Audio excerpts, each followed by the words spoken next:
تو حضرت ابوبکر صدیق رضی اللہ تعالیٰ عنہ فرماتے ہیں کہ جب ہم مدینہ منورہ پہنچے، غلام اور بچے وہ باہر نکل آئے اور نعرہ تکبیر اللہ اکبر کا نعرہ بلند کرنے لگے، اور بہت سے لوگ اپنے گھروں کی چھتوں پر چڑھ گئے نبی کریم صلی اللہ علیہ وآلہ وسلم کا دیدار کرنے کے لیے، اور بہت سے لوگ گھروں سے باہر آ گئے نبی کریم صلی اللہ علیہ وآلہ وسلم کا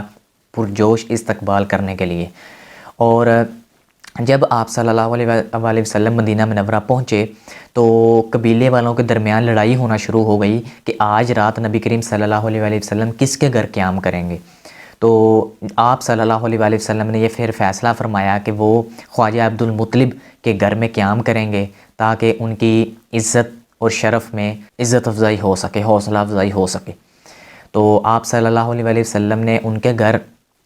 تشریف رکھی اور رات گزارنے کے بعد تو جب دن ہوا تو نبی کریم صلی اللہ علیہ وآلہ وسلم اللہ تعالیٰ کے حکم کے مطابق وہاں سے باہر نکل آئے۔ تو حضرت عازب رضی اللہ تعالیٰ عنہ فرماتے ہیں کہ جب ہجرت کا وقت آیا تو مدینہ منورہ میں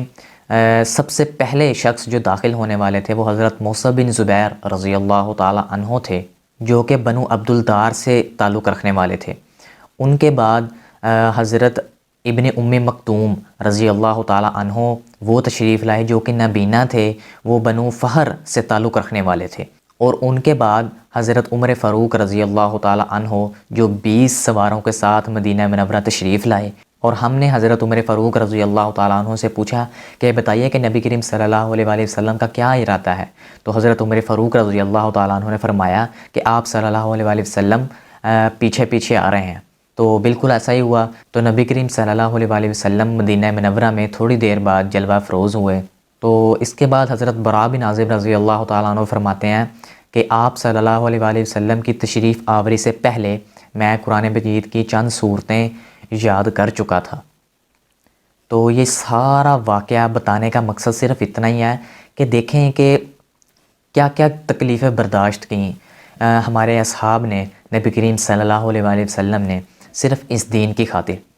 اور یہ دین ایسا دین ہے کہ نہ اس کے اندر کوئی کمی ہو سکتی ہے اور نہ اس کے اندر زیادتی کرنے والے تو بہت ہیں، لیکن زیادتی ہوگی نہیں، کیونکہ نبی کریم صلی اللہ علیہ وآلہ وسلم نے فرمایا کہ یہ دین اب مکمل دین ہے، اس کے اندر نہ ہی اب کوئی کمی ہے اور نہ ہی اس کے اندر کوئی